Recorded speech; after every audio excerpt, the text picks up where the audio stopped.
Posisi kita, sikap, karakter, dan lain sebagainya adalah hasil dari tindakan kita di masa lalu.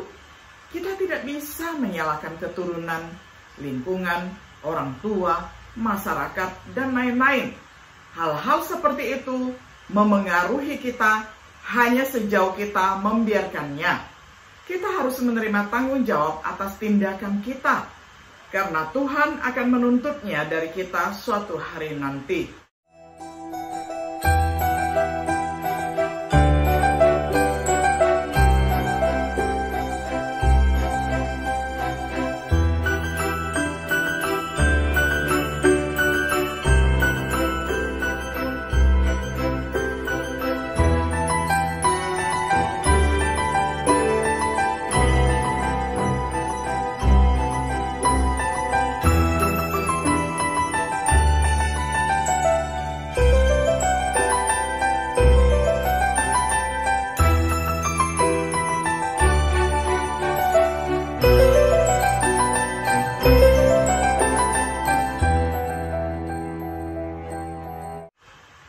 Shalom sahabat Biblika yang dikasih oleh Tuhan.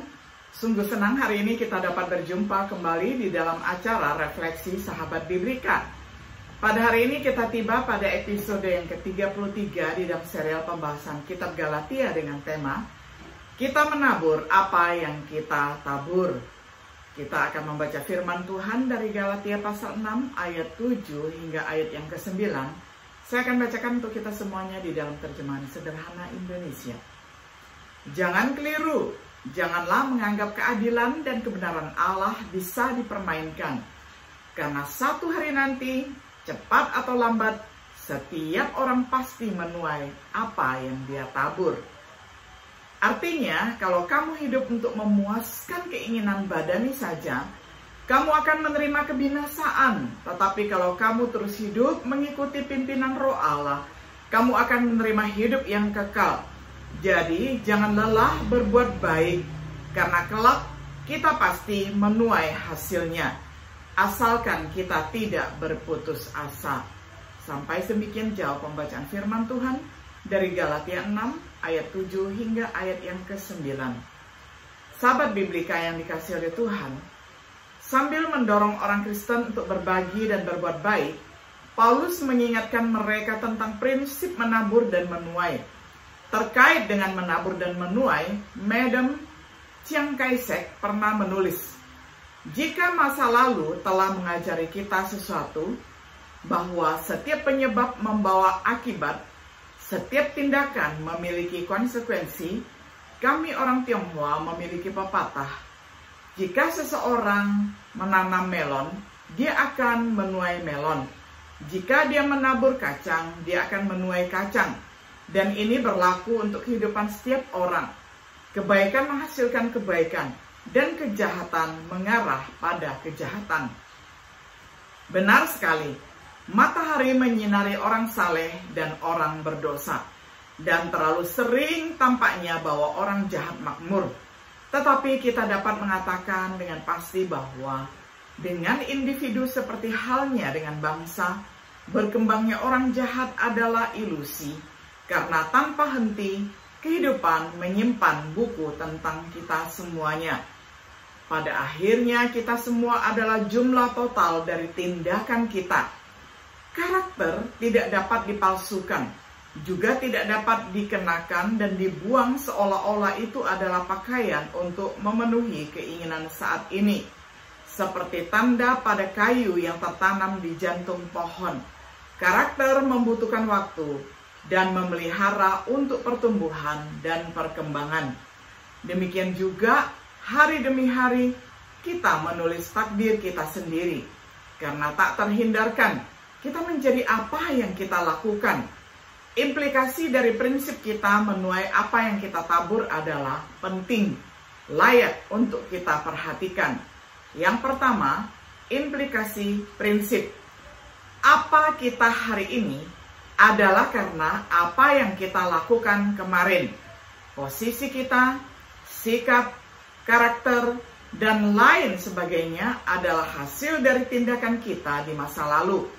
Kita tidak bisa menyalahkan keturunan, lingkungan, orang tua, masyarakat, dan lain-lain.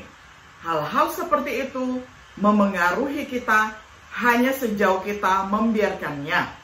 Kita harus menerima tanggung jawab atas tindakan kita, karena Tuhan akan menuntutnya dari kita suatu hari nanti. Sebab kita semua pasti akan berdiri di hadapan tahta pengadilan Kristus. Di sanalah setiap orang akan menerima balasan yang setimpal dengan perbuatannya selama hidup di dalam tubuh duniawi. Masing-masing akan memberi pertanggungjawaban atas perbuatannya, yang baik maupun yang jahat. 2 Korintus 5 ayat 10. Sungguh, masa ini mengungkapkan banyak hal tentang masa lalu kita. Apa kita besok akan adalah karena apa yang kita lakukan hari ini. Kita bisa berubah jika kita tidak menyukai kita yang sekarang. Yang penting ketika seseorang bersatu dengan Kristus, dia menjadi ciptaan baru. Cara hidup yang lama sudah berlalu, segalanya menjadi baru. 2 Korintus 5 ayat 17. Tetapi perubahan seperti itu datang perlahan-lahan, tidak dalam semalam. Karena itu, lepaskanlah dirimu dari segala macam kejahatan. Jangan berbohong, jangan bersikap munafik, jangan iri hati, dan jangan membicarakan kesalahan orang lain, apalagi memfitnah.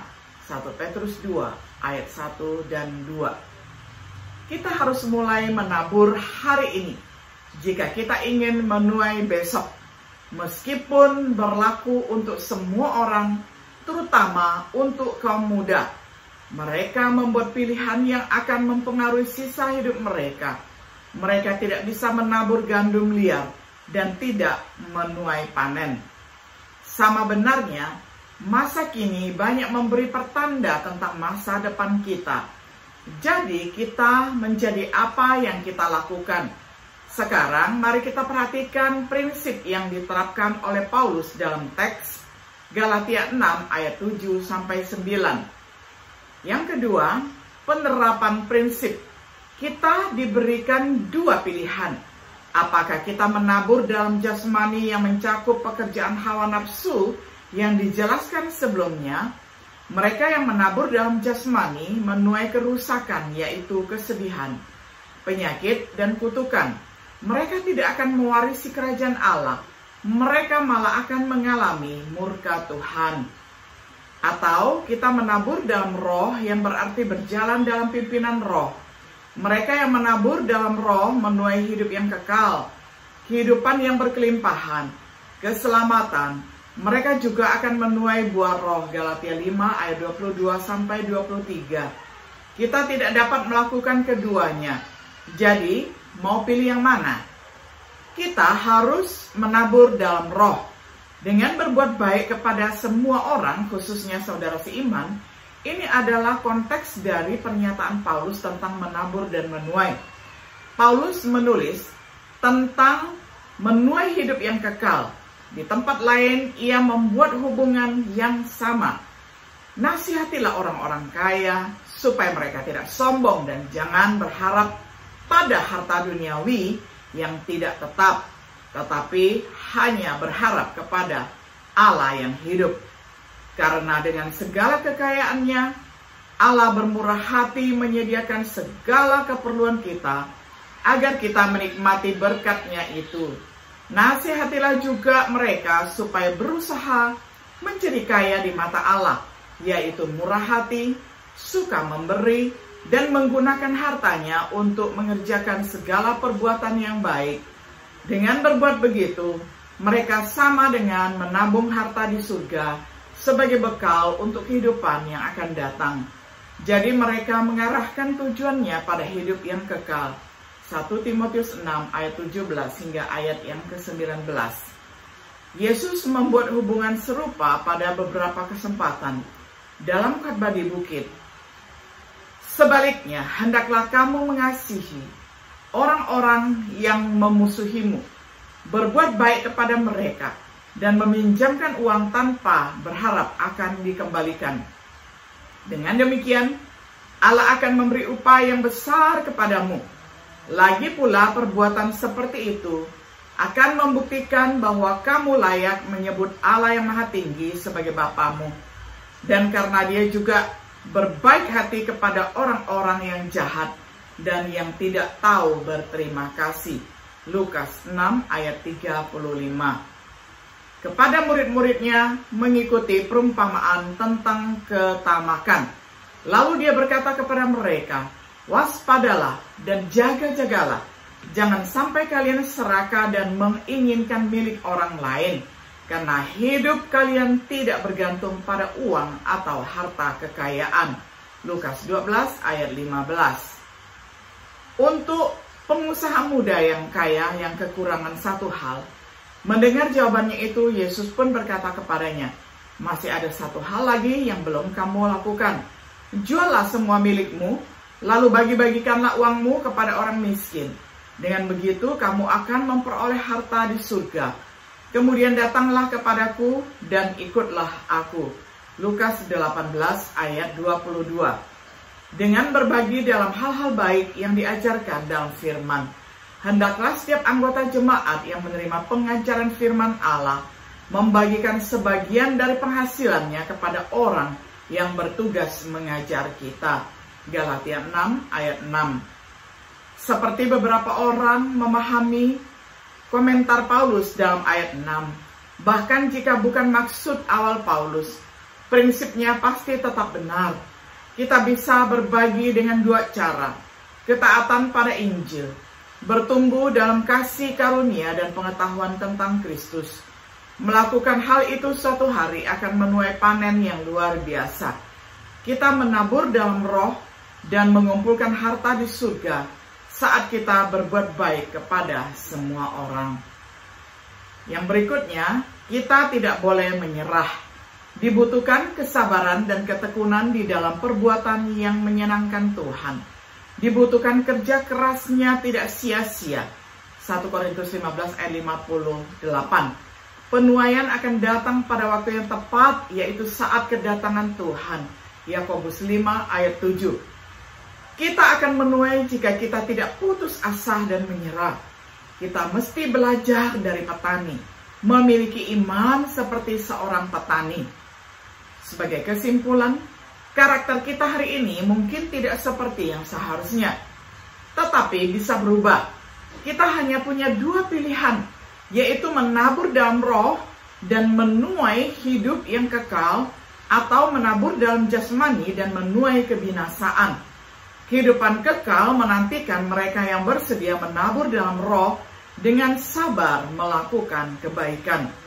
Dia akan memberikan hidup kekal kepada orang-orang yang mencari hidup kekal, yaitu selaku tekun berbuat baik, dan hidupnya menjadi kesaksian bagi banyak orang, sehingga mendatangkan pujian dan hormat bagi Allah.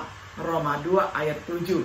Sahabat Biblika yang dikasihi oleh Tuhan, kiranya setiap diri kita mengingat prinsip yang luar biasa ini, yakni di dalam kehidupan kita berlaku hukum tabur dan tuai.